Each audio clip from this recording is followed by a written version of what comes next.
Bismillahirrahmanirrahim. Kızım Süreyya Yüksel Güler, senin ismini hocamın kızı Süreyya Yüksel hanımefendinin mücahide Şehit Metin Yüksel'in ablasının ismiyle şereflendirdin. Bile bazen götür getir şehite. Yine Seyda Mala Nureddin Yekta'yı selam söylüyorum.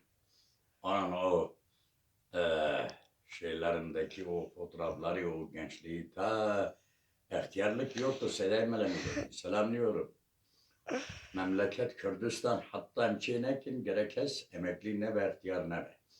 Ve müzik ekeyim despekin.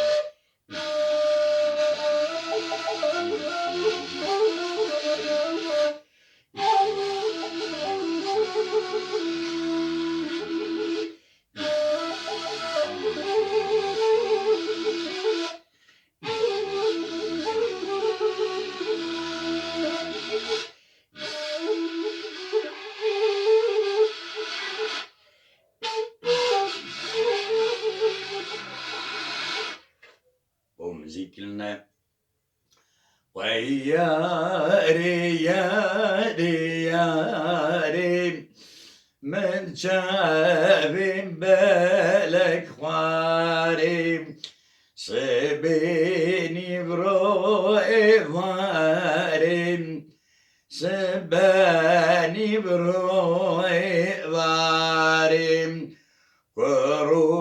devş hali de berde namzetek dintinem peşyate ev namzet bnabi Süreyya Yüksel abla şehit Metin Yüksel keça seydâ min sedreddin bekamle imanudin Nebiye Şeyh Masum Efendim Şahu Şeyh Nurşin Cendi Keça dayka sarete Jbu min daik bu bila şübete Fakru devş hali de berde